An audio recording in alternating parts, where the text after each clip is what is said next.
Weird.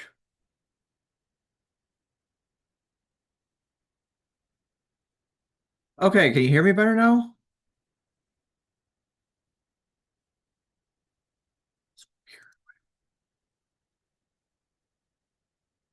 Hello, Andy. Yes. Can you hear me? Hello. I can't hear you. I can't hear you. That is weird. I can't hear you. All right, can you hear me now?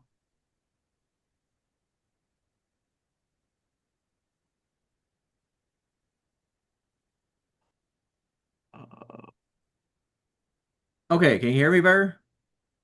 Hello? I can't hear you. Okay, can you still hear me? Hello. That is weird.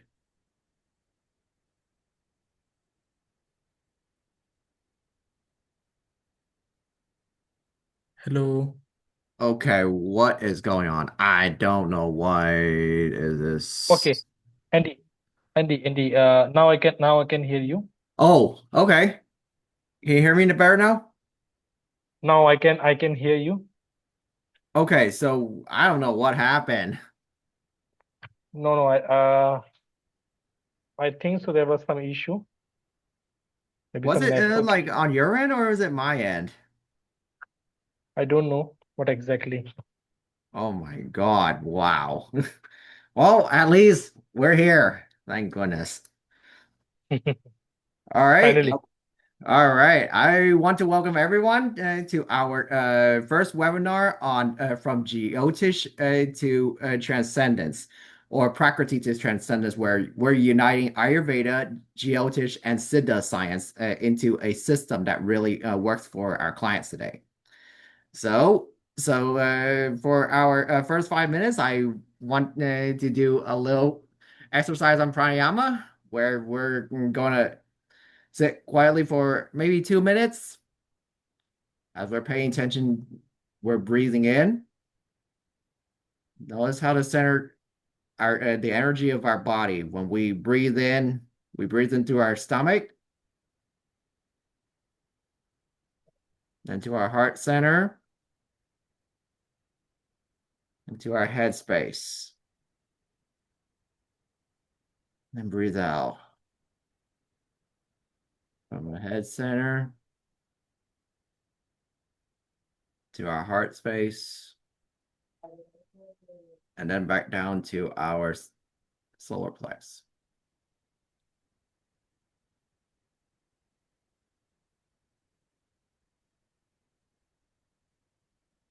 Each time when we breathe in for 4 seconds, four heartbeats. Retain our breath for 8 seconds.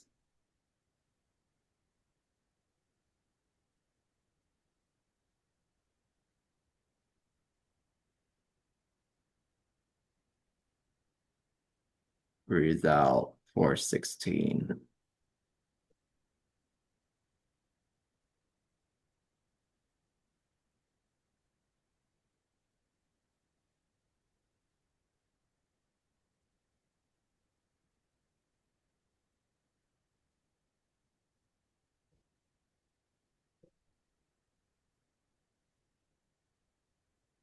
All right, Dr. Shantanu, you can start with our mantra meditation so that we can. Uh, Thank you so much, Andy, for this webinar and for your time. And so we will start the session with Dhanvantri mantra. So I will ask everyone just to close their eyes. So we will recite the mantra. The mantra is like Om Namo Bhagavate Mahasudarshanaya Sudarshanaaya Vasudevaya Dhanvantaraya Amrit Kalash Hastaya Sarva Bhay Vinashaya Sarva Rog Nivaranaaya Trilok Pathaya त्रिलोकनाथाय Shri Vishnu स्वरूपाय Shri Dhanvantari स्वरूपाय Shri Shri Shri औषध चक्राय नारायणाय नमः. So we will again we will recite this mantra. Om Namo Bhagavate Mahasudarshanaya वासुदेवाय धन्वंतराय अमृत कलश हस्ताय सर्व भय विनाशाय सर्व रोग निवारणाय त्रिलोकपथाय त्रिलोकनाथाय श्री विष्णु स्वरूपाय श्री धन्वंतरि स्वरूपाय श्री श्री श्री औषध चक्राय नारायणाय नमः. So this mantra belongs to Lord Dhanvantri, who is the god of medicine, god of healing. So we recite this mantra for the healing purpose. It is believed that this mantra itself is having the strength to heal the body. Somebody who chant these mantras on the regular basis early in the morning gives you a very healthy life, a very healthy lifestyle, a very prosperous life. So we bow to Lord Dhanvantri to give us a better life, a healthy life, a peaceful life.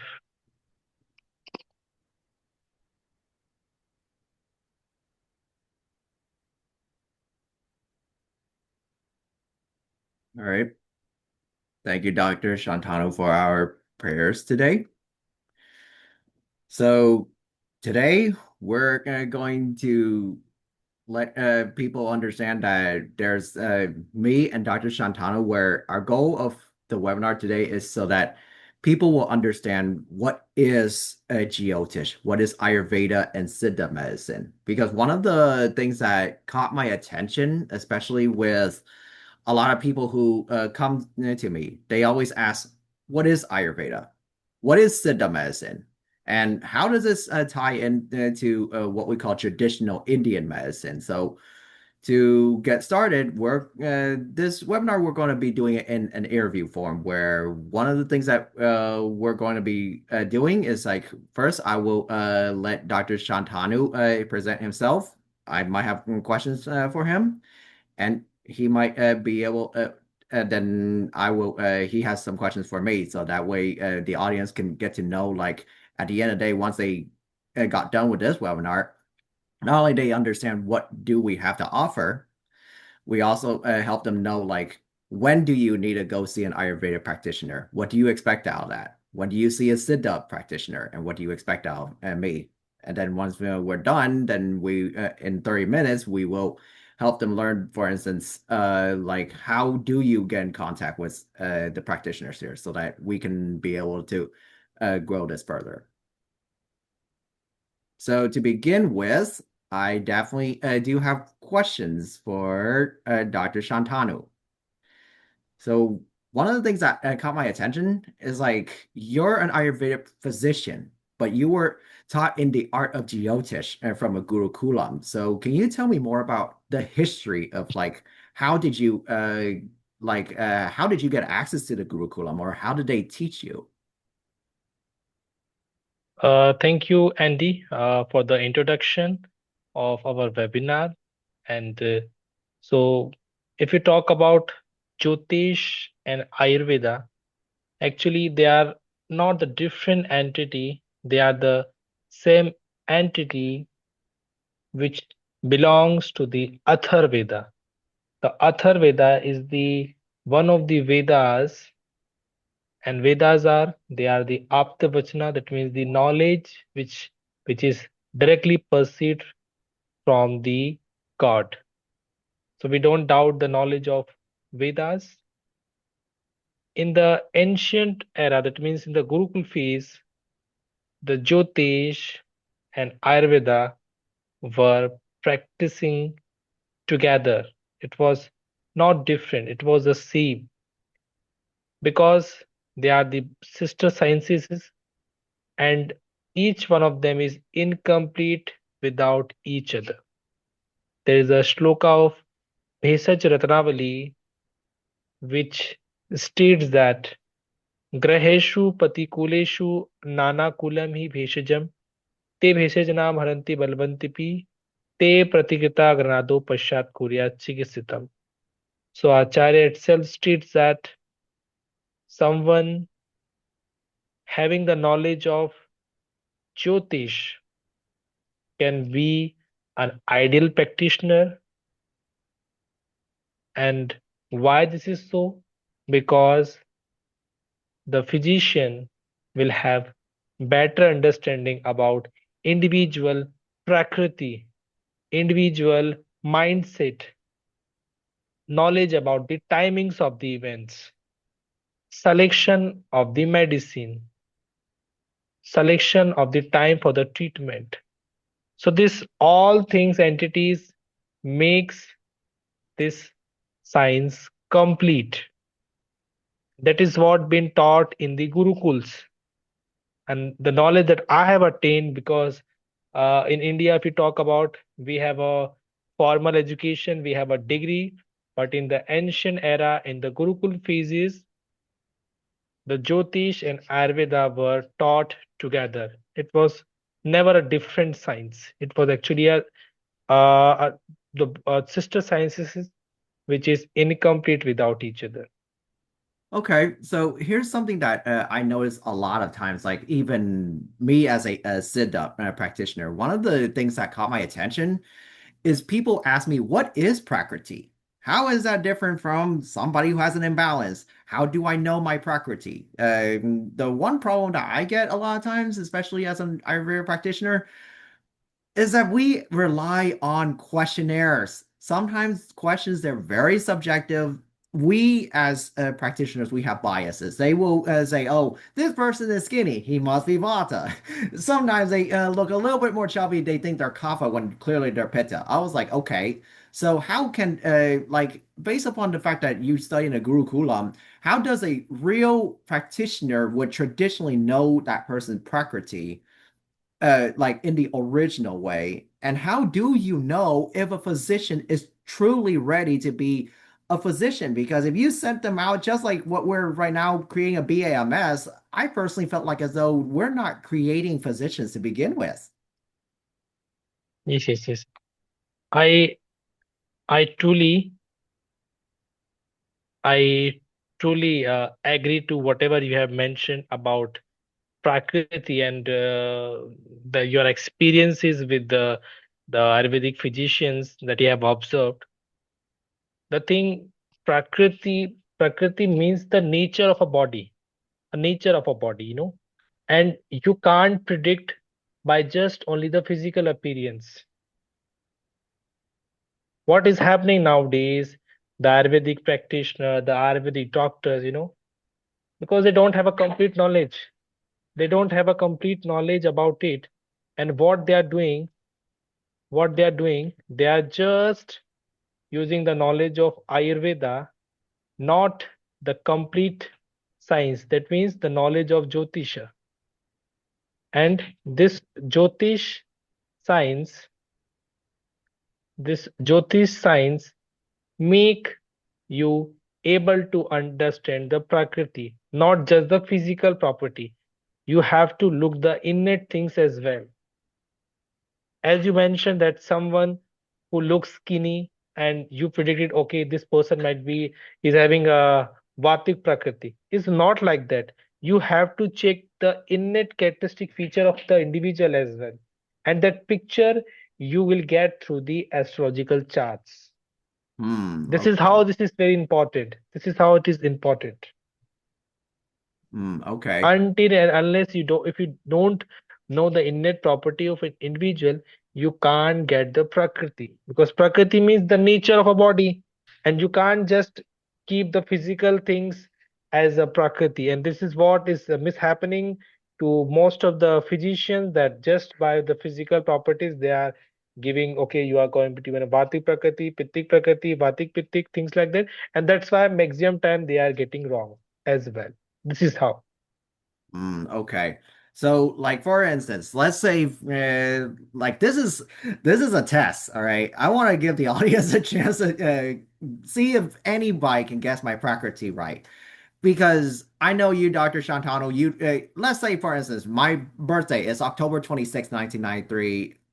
I'm born in 1:20 a.m.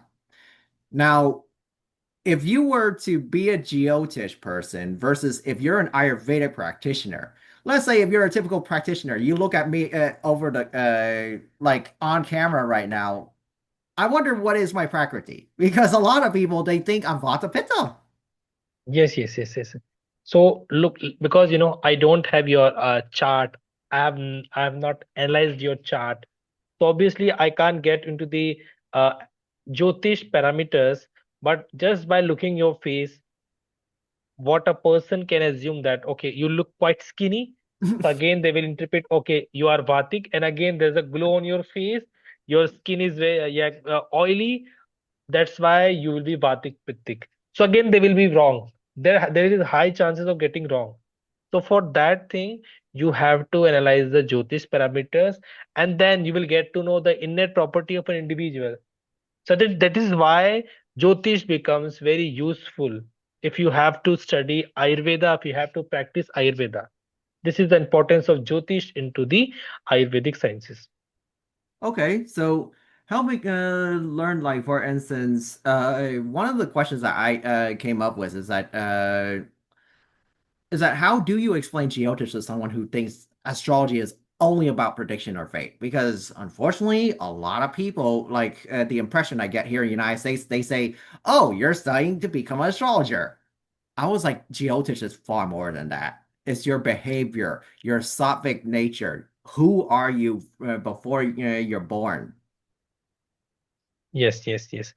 So no, I totally agree to you that what, especially we talk about the West, what people think that Jyotish, if you are practicing Jyotish, you are an astrologer, or if you are practicing Ayurveda, that means you are an Ayurvedic doctor or Ayurvedic physician. This is not like that. As I already mentioned, this both these sciences have originated from the same Veda, that means from the same book. So if the knowledge is originated from the same book, this knowledge is incomplete without each other. This Oh, knowledge is incomplete without each other. And as I already mentioned, the role of Jyotish into the Ayurveda, let's say we mentioned about the Prakriti assessment. Once you are just following the Ayurvedic principles, not looking to the parameters of Jyotish, you will assume the wrong Prakriti of an individual. This is also another example for that. I see. So help me learn, for instance, since I looked at your practice, one of the things that your mission statement is to help educate practitioners about Jyotish and to help them know how does it complement Ayurveda. So one of the things that I wanted to know about your private practice is like like what are the challenges you see modern day BAMS people facing when they are confronted with this type of new type of concept that they were never taught in medical school. They like any reactions that they give you a lot of times. Are you talking about talking about the Jyotish and Ayurveda together? Yes, like when you present to them, this is how we're traditionally taught. Okay. So if you talk about individuals who are having this knowledge, or those who are aware, because in India we have good number of people who are aware about it. So yes, if you talk about the new generation, people are not aware about it. If you talk about new doctors, new Ayurvedic doctors, they are not aware about it. But if you talk about in the past decades, people that they were using, and still I know few physicians, those who are practicing. And this is my eighth generation into the Ayurveda and the Jyotish. So again, we in India, we have so many families, those who are linked with the Jyotish and the Ayurveda, and they are practicing. Because, you know, if you are not practicing Jyotish, Ayurveda parallelly, again, your concept is a high chances of getting incorrect. And what challenges I have faced, if you talk about, there is a high confusion that whether I'm an Ayurvedic doctor or whether I'm a Jyotish. So I still remember people coming to me to my clinic for Jyotish purpose. They just want to have consultation with the relationship. So again, I mentioned that I'm not doing things like that. My main ideology, my main principle is to work with the diseases and the astrological phenomena.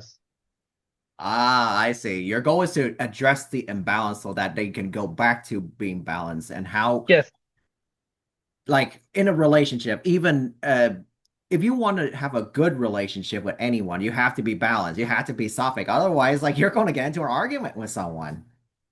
yes, I totally agree to you. And initial days when I was practicing, people had the confusion why I'm mixing the both the sciences. But this is what my role is all about. I just want to make people educated that this was the science. This is our heritage. If you talk about Indian peoples, if you talk about in Asian peoples, people were using the knowledge of Siddha, using of knowledge of Ayurveda, using the knowledge of Jyotish to heal your body. The main principle is to heal the body. Okay. Jyotish is all about using the mathematical amplitudes in the health parameters. So it sounds like if I understood it right, Ayurveda is basically is one of the shlokas that I remember I studied back in Ayurvedic school. They basically say the goal is to create a healthy person whose dosha's balanced, dhatus are well formed, your agni is balanced, you're radiant in your own way. That's what Yes, Ayurveda like. That's the central tenet that I almost hear every day when I go to every Ayurvedic school here. yes. You are absolutely right. The main aim is to keep the samyata, that means equilibrium. We talk about the doshas should be in the samyata, that means in the equilibrium. Your dhatus should be in the equilibrium. Malas should be in the equilibrium phase. Agni should be in the equilibrium phase. If you talk about someone who is talking, okay, I just want to have a good digestion, that means my Agni should be the Tivra, Tikshna Agni. Again, this Tikshna, if you have the Tikshna Agni, again, this will cause diabetes to you. Yeah. So you need all the parameters in the equilibrium phase, not at the Mhm. higher side, not at the lower phase. It should be in the equilibrium phase. That is the main aim of the uh, Ayurveda to keep the body healthy, and this is the form how you can keep your body healthy. Okay. Well, now it's now let's see if you have questions for someone like myself, since I'm a Siddha practitioner. I'm someone that might be the opposite, but one thing that the audience might want to know is that we're part of the same birds of people who actually aim towards making people healthy. On one side, Dr. Shantanu came from the lens of how can you make someone healthy? How can they have well-formed ojas and be able to live to their best potential? Me, I'm more like, how do I break that limit? If you have a limitation, if you say you come to me and you live 120 years, I'll be telling you straight up, with this Vedic knowledge, I'll guarantee you can live 500 or more. Yes, I totally agree to you, Andy. And I guess now I think I have some questions for you, Andy, to so that you can explore the knowledge of Siddha with me. I have a bit knowledge about Siddha, but I'm looking to have words from you. Hmm. So, Andy, what is your purpose related with Siddha, and how you started practicing Siddha and the challenges that you have faced practicing Siddha? Okay, so this is me as a practitioner, is that when I originally, before I go to Siddha medicine, I was actually a student in naturopathic school. I went to naturopathic school. One thing that I am emphasizing about, at first I thought I wanted someone to be well.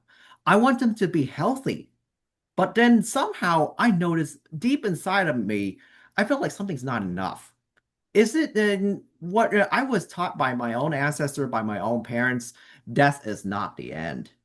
We are supposed to live beyond just simply our own potential in this flesh. But if we're just constantly going through, like, we're going to be born, we're going to get old, we're going to die, then we take rebirth again. Is that all there is to life? Or is there more to it? That's when I realized that something's not right. I need to find a science that helps me be able to liberate myself. If I spend all day long doing that, I'm not better than an animal.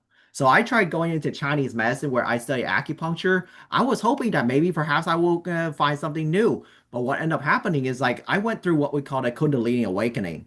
It changes my perspective on what medicine is.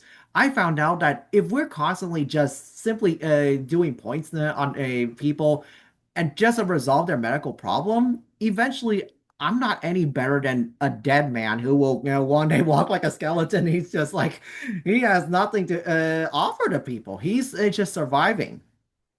And that's when I come to realize that I need to bring God back into my life. That's when I come to Ayurveda, that I came to realize that like, without God, without devotion, without yoga, I am just a normal human being. And that's how I come to know about Siddha medicine because not so long ago I came to realize that my great great grandfather, like you're talking 100 generations ago, was actually Lao Tse. And he is actually Siddhar Bhoganath, who is actually one of the four Siddhar, one of the 18 Siddhars who founded Siddha medicine. And Dhanvantari, who founded Ayurveda, is among the 18. So that's when I realized that I need to go to Siddha medicine. And Ayurveda is basically one of my biggest stepping stones in order to get there. So thank you so much, Andy, for your answer. And I have another question for you because I'm very much interested in the Ayurvedic sciences. Though in India also we have a good scope for the Siddha practitioner. If we talk about the south part of India, so Andy, how you will describe someone who is encountering the Siddha for the first time? How will explain someone what is Siddha actually? Basically, to In very put it, simple, in the very simple language, or maybe in the more simpler ways, how you can describe. so just like how Ayurveda, the root word of the word Ayurveda means the science of life. Siddha, the reason why we're called Siddha medicine is because it's called the science of enlightenment. Because the goal is not just simply, oh, I'm going to live my life every day and just try to live up to 120 just so that I can go back to the science of go back to rebirth. My goal of Siddha medicine is to one day like I can cut off my like free myself from the cycle of rebirth and death. I can become deathless. I can actually stop the cycle for good so that I can truly like I can leave my body, go live in another one, and basically I can age like never age ever again.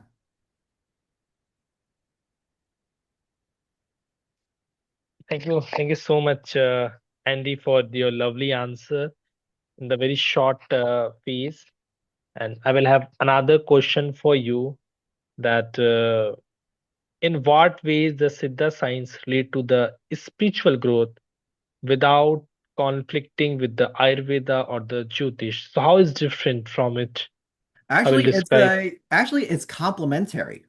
Just like how Dhanvantari is one of the 18 Siddhars of Siddha medicine, we treat Ayurveda and Jyotish like our brothers and sisters. Siddha medicine also gave rise to Chinese medicine, where we have the acupuncture points. If it wasn't for them, we would not have Chinese medicine. They're 10,000 years old. We came from the same region as Siddha medicine 10,000 years ago from our forefather named Huangdi. His forefather is Shennong. He actually came from Tibet. These are the same group of people that taught people like Dhanvantari. Even the Jiyotish people, like they too learn from us. And the reason why I come back to that root and I want to learn Jiyotish is because like the problem is like nobody is teaching it in our culture anymore. China have lost that root. We're going back to it, and we need to teach people how do you live the life where you can no longer have to like you can live forever. That's the key. It's like the only difference between Ayurveda and Siddha medicine is something that my college professor always asked me. Are you seeking to be healthy or are you seeking to be enlightened? Yes, yes, Andy. I totally agree to whatever you have mentioned about Siddha Sciences. Andy, I have another question, and that is coming in my mind to ask to you is what is the relation of Jyotish with respect to Siddha, and how have you ever noticed some context related with Siddha and the Jyotish ever in any There is. classical There is. references? Let me tell you straight up, the first person who actually developed Jiyotish and discovered that was actually Agastya. He is the first saint that a lot of Indians talk about. He's the one who talked about Varma therapy that Ayurveda got it from. Jyotish actually has someone like Agastya who came from that unified mind and helped bring it to the world. And then you have the science of Rasayana. That also came from people like Bolganas, Kalanginas, Agassiar, Nandi Devar. Like they are the people who also like they discovered that. And then the people who founded Ayurveda, they also come to rediscover the same source again. So it's pretty much very cyclical. And that same thing with yoga. The reason why I'm saying that we're part two birds in the same family is because we we share also the eight limbs of yoga. That's basically how I came to the same conclusion. I totally agree to you, and I've also read about this about the Siddha sciences is Jyotish relation, and the yoga itself is a very connecting link. I have another important question to you because I can see the high energy and the glow on your face and very what to say very charming your personality, your thinking, and I totally appreciate you. So I have another question to you, Andy, that I just what motivates you to organize this webinar, bringing this tradition into one conversation, and another is what kind of confusion or a gap were you noticing that led to this? Okay, so when it comes to organizing a webinar, my goal is to bring awareness to so that everybody who is not part of the Ayush family can understand who we are, not just Ayurveda but Siddha medicine and how we're. It's like you know my brother, but you don't know me. It's like, come on, man. You know my brother so well because he is presented to your door a long time ago, and here you are telling me you don't know who I am as a Siddhar. That's embarrassing. You only know my brother. Now, the reason why I want to bring this, especially to where I am with my practice, especially I work with three different demographics. First, I work with parents and children. Why do we talk about parents and children, especially the ones that wants to raise people like Ashoka? A lot of times I ran into school systems here in the United States. You go to school, you take a test, you go back to bed, and you just you do that for 12 years and you graduate. By the time your kid is 18, you're not raising them according to the Ayurvedic principles. They're not motivated anymore. I was like, that's not how you raise your child to be great leaders. Same thing with like Ashoka the Great. Look at like how Ashoka was raised versus how we're raising corporate leaders today. Same thing happened. Every corporate leader they report, oh, I've worked my ass to death. Some people even say I've had to fire a couple of workers. I as a Siddhar, I'll be looking at them. I frown at all of them and say, you guys need to learn first their basics on how do you become a healthy individual. That's why I want to work with you, Dr. Shantanu, because most business owners, they don't know their jacks. Parents don't know how to raise their kid. They're chaotic here in the United States. And then practitioners, when they come in, when somebody came into the office, they say, Andy, I wish I know how to take care of my patients. They say they get better, and then next thing you know, they relapse. I was like, guys, if you take the time to learn Ayurveda and the whole family of Indian medicine, you would have saved yourself thousands of dollars of trouble, man. That's why I'm creating this webinar so that you know what is Ayurveda, you know what Siddha Science is, you know Jiyotish, so that way, whenever you come to one of us, you're not going to be surprised. In fact, I'm planning to create a curriculum where I can teach parents, we can teach parents and practitioners and even business owners. How do you lead people the enlightened way? How do you do it in a healthy way? So that way, when you're out there, I'm not just going to see you as another Ashoka the Great. I want you to be like Dhanvantari, who knows how to enlighten a company or even a house. Yes, yes. And I totally agree to you. And you mentioned a very good point about, about the parenting, how things are going, especially talk about the West. And there is a requirement to have a healthy lifestyle through the mode of Ayurveda, through the mode of Siddha in their life. And instead of wasting millions of dollars, millions of wealth over the health issues, they can counter with the a very low costing remedies through Ayurveda, through the Siddha. All right, and I guess we're only about 5 more minutes, so guess Dr. Shantano, you can lead us into our prayer, 1 minute prayer, so that way we can close this webinar. I wish we can do this further, but let's do part two, where we can go into deeper about like part two on how do you learn about Siddha medicine? What is Ayurveda? And like we can go further into Jyotisha, and we'll let our attendants know about this, attendees. Yes, yes, Andy. I totally agree to you. Uh, in the next session, if it is possible, we can have Jyotish as well as maybe through more practical aspects where we can make people educate about the role of Jyotish through the practical aspect in adding the Ayurveda and the Siddha angle as well. So we'll close this session with the shloka of Gita, Bhagavad Gita.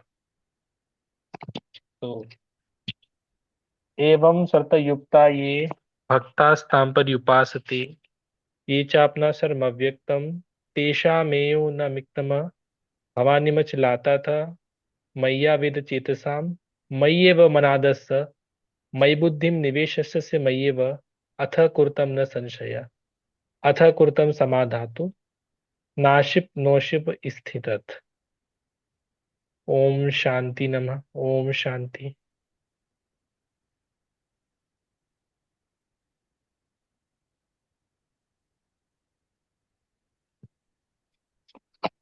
All right. Thank you, Dr. Shantano, and thank you everyone for attending this recorded webinar. So once we got off of here, then the recording will be forwarded to all you on like it will be posted on YouTube so everyone can watch. Thank you everyone have a for nice watching.